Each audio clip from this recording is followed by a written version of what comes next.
If you're struggling to get your left hand to cooperate, you're not alone. Most people struggle to get their left hand to play freely and fluidly, even if they're left-handed. In today's tutorial, I'm going to give you 3 exercises. And when you practice these exercises, not only are they going to help you get your left hand to cooperate, they also each have like an added benefit. So when you do these exercises, it'll be like you're killing 2 birds with 1 stone. Or even like 5 birds with 1 stone. Now make sure that you stay tuned to the end of the video because I'm going to give you a bonus tip. And I also want you to comment on this video. Once you've heard all of these exercises and you test them out, let me know how they work out for you. Let's dive in. The first exercise you can use to help your left hand cooperate is the Copycat Exercise. And this one is really fun because not only does it get your left hand moving around in ways that your left hand wouldn't usually be moving around, it also makes your brain work extra hard. So to demonstrate this exercise, I'm going to use Fur Elise. Now to make this exercise work, you're going to take the notes of the right hand pattern in any piece of music. This can be a piece that you're working on, it can be a piece that you just want to sight read through, and you're just gonna pick maybe a measure or so. So for Fur Elise, I'm gonna pick the opening notes. In the right hand, it's E, D sharp, E, D sharp, E, B, D, C, A. And I'm going to play it a couple of times in the right hand to get the rhythm, to get the musicality, to get the flow of it. And I like this little shape where it's like a little crescendo and a little decrescendo. And then I'm going to do the same thing in the left hand. I'm going to make my left hand play that exact same part. Let's try it again. I'm gonna play it with my left hand until my left hand can make that figure sound as good as it does in my right hand. Now you can see how this makes your brain work because you have to think about, like, first of all, what are the individual notes that my right hand is even playing? And then what fingers can I use in the left hand to make it sound as beautiful and musical as it does in the right hand? I first became aware of this exercise when I was in college and I was working on the 4th movement of the 6th Piano Sonata by Prokofiev. And in this sonata, there's a lot of really fast notes. And the left hand has to do it too. And I'm out of practice because you could hear that that was a little bit uneven in the left hand. But I had to get really good at having the left hand sound exactly like the right hand. And a lot of people will hear this as a challenge and they will think it's impossible. They will think there's no way I could ever get my left hand to sound exactly like the right hand. But I promise you can do it, and it's going to strengthen not only your left hand, but also the connection between your brain and your left hand. As an added benefit, it's also going to help you get to know the piece way better because you have to think about what notes your right hand is playing and transfer that information to your left hand, and so it gets into the deeper layers of your memory. Now before we go on to the second exercise, make sure that you subscribe to the channel, give this video a thumbs up, and share it with some other piano players so that they too can help their struggling left hand. Exercise number 2 that will help your left hand cooperate better is 5-finger patterns. 5-finger patterns are one of my favorite exercises because they are so versatile and they really work for a lot of different things. In fact, I have an entire video where I talk about 5-finger patterns and how you can use that exercise to help you with many different things in piano, and I'll link that in the description below. But 5-finger patterns are really great for your left hand. It's going to give you a chance to develop the proper technique for your left hand, and if you don't have proper technique in your left hand, then really anything that you're trying to do with your left hand is going to be more of a struggle. Let's just use the C major 5-finger pattern here, which is C, D, E, F, G. And what we're going to do is we're going to keep 1 finger on each key. Notice that I'm on the edge of the keys. I'm not up here in the black keys. I'm on the edge of the keys. And if you look from the side, my fingers are nice and rounded and they're staying glued to the keys. I'm not lifting them up like this. And so when I stay glued to the keys, and I keep my fingers on the edge of the keys, it allows me to set up for proper piano technique. Now, what I'm going to do is I'm going to take the left side of my wrist and I'm going to rotate it almost like this little arc, like a rainbow. And that's how I'm going to play. So it's not about the individual fingers leaving the keys. It's about this little arcing motion. Go ahead and watch from this angle. So I kind of lean over to the left and I'm going to exaggerate it so you can see it. And then I'm going to rotate to the right and then back to the left.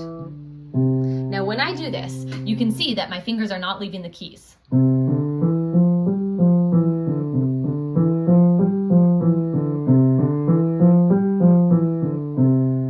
when you're working on a 5-finger pattern, you're going to go very slow. And your focus here is making sure that every single note sounds even.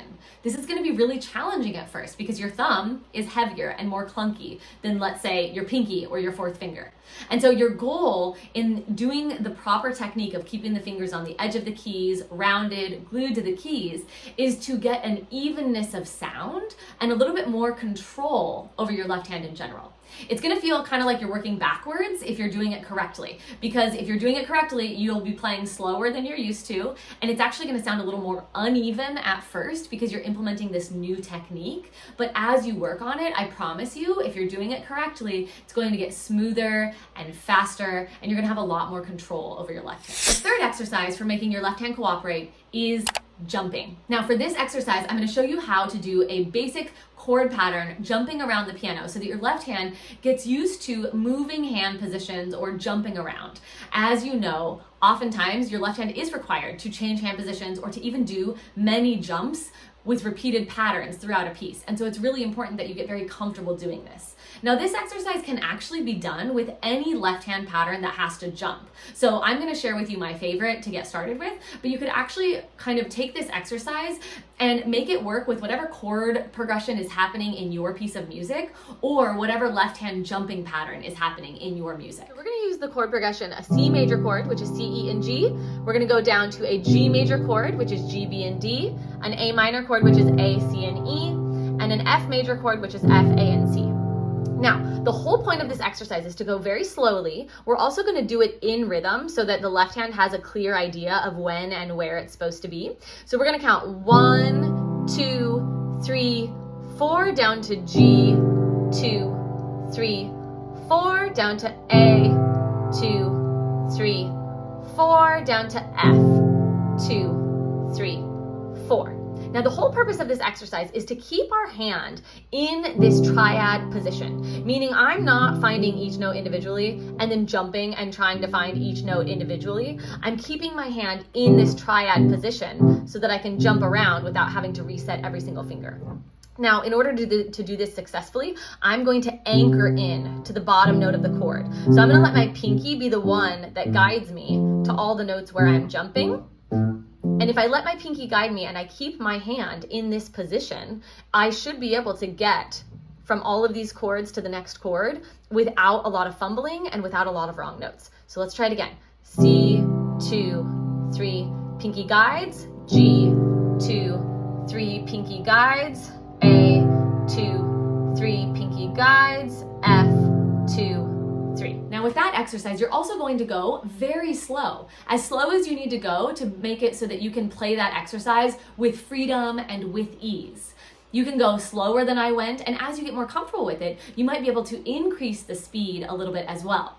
I don't want you to increase the speed unless you are playing it 100% accurately every single time. And like I said, you can use any chord progression with that one. You just want to make sure that you plan out what chords you're doing before you start the exercise. I'm going to give you this bonus tip, but before I do, make sure that you are in the free Facebook community. We do live events on almost a monthly basis. There's content in that group that I don't post here on the YouTube channel, and it's a great way for you and I to connect. If you have questions, if you want to post a video and get some feedback, it's the most supportive piano player community in the world. I'll link it in the description below. All right, now for your bonus tip. Now, this is something that I talk about on the channel all the time, but do not skip over it because it is incredibly important. Your bonus tip is to count out loud. Oftentimes, when people think that they have a left-hand coordination issue, meaning like, you've done the exercises, you feel like your left hand can play the notes it needs to play, but now you're struggling to combine it with the right hand, it doesn't have anything to do with your left hand needing more speed or your left hand needing more exercises. It actually has to do with how your left hand and your right hand are relating to each other. And when you want better hand coordination on the piano, you need to count out loud. When you count out loud, you send very clear signals to your hands from your brain about where they need to be on the piano and when they need to be there. And the beautiful thing is that when you are counting out loud all the time, you are strengthening the relationship between your hands. So both hands cooperate better individually, but they also cooperate better together. So make sure that you are counting out loud in all that you do, because counting out loud is not just about rhythm. It provides structure for your brain. It provides structure for your hands so they know where they need to be and when they need to be there. It's all about clear directions. Now, if you want more information about how to do jumps on the piano with both hands, go ahead and check out my tutorial where I share with you a formula that is quick and easy that you can use to nail every jump on the piano every time. You can check that video out right here.